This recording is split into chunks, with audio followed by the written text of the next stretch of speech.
Good afternoon and welcome back to the channel. How are we doing today?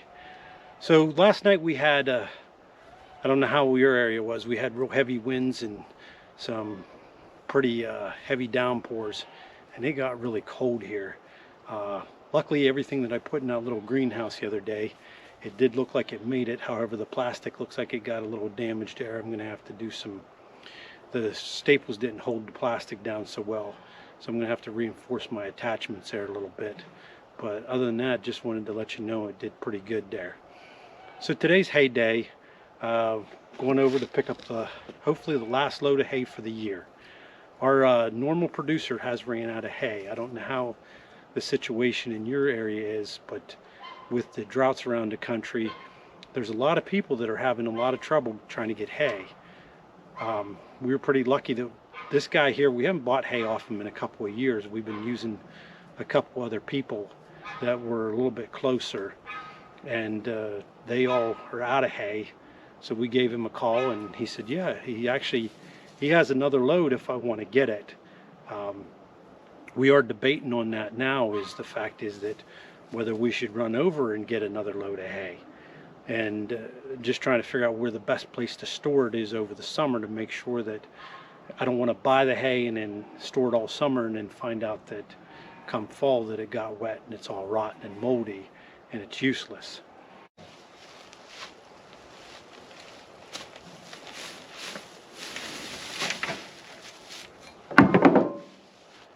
The one thing you need to think about is, especially if you're going to do homesteading and you want to have animals to breed, you know, if it's not too bad if you buy feeder animals. If you buy feeder pigs and feeder cow and you graze them. I mean, no, cows on the other hand are, depending on what size you buy them at, can be, you know, if you buy them at 6 months of age, you still got another year of housing them before they're going to be ready to butcher. If you try to buy them more like a year old, then you can probably get away with 6 months. The one thing is, especially up here in these colder climates, that housing animals over the winter time takes a lot of feed and a lot of extra work. You got to think about, you know, watering the animals, keeping the waters from freezing. You got to be able to think about feeding the animals. What are you going to feed them? During the winter time up here, there just is no grass. There is no type of feed that you can really go out and just let them go and like you can during the summertime. So you need a good hay supply. So the first thing you need to do is, if you're going to breed animals or if you're going to house animals over the winter, is find a hay supplier in your area and try to develop a relationship with them.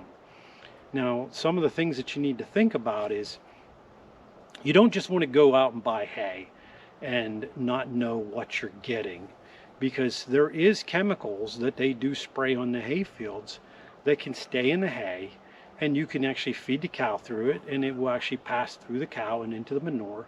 And then when you spread the manure on your gardens, if you're going to use the manure on your gardens, and then it could kill your garden. You know, if you decide that you want to breed animals and you want to house animals over the winter, you know, first off, you got to make sure that you have proper shelter for them and that they're going to be protected from the weather, depending on what type of animal it is. Some animals require a lot of protection and some animals require little protection. The other thing is, if you are breeding animals and you're going to have them breeding and you're going to have them giving birth over the winter time, how are you going to be able to protect those babies from bitter cold temperatures? You could, you know, some of them it's not too bad, and other animals you can lose them pretty quickly. And we've bred goats before where they were to kid during the winter months, and then we've bred goats to kid during the summer months, and there's a huge difference. The mortality rate was so much different. It wasn't so much that we lost them, they just didn't seem to be as healthy and vibrant as they were during the summertime. Summertime, it seems like, you know, they come out and hit the ground and they're running and they're fine. I mean, there's a lot of people that have heat rooms that they put the does in whenever they're trying to kid them during the summertime. But anyhow, so my main point of my story here was the fact is that if you are going to house animals over the winter time, you need a good supplier for hay for most animals. And you need to talk around and think about it ahead of time. You don't want to wait till the last minute and say, hey, you know, we need hay. You want to talk to the supplier. You want to find out what they do, what they spray the chemicals on the fields. If they do, maybe they do. If they don't, I mean, there's a lot of old farmers that they just plant the hay and let it go, and that's usually what you want to find.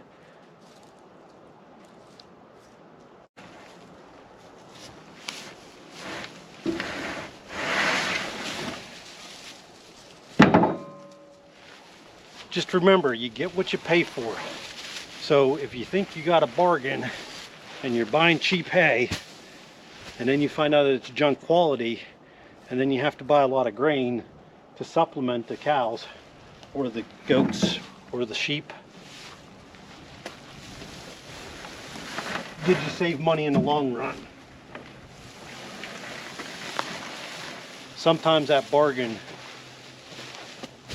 isn't what you think. If you have a homestead and you want to house animals over the winter, make sure you have a plan for how you're going to feed them. And remember, you get what you pay for when you're buying hay, so you don't want to go cheap.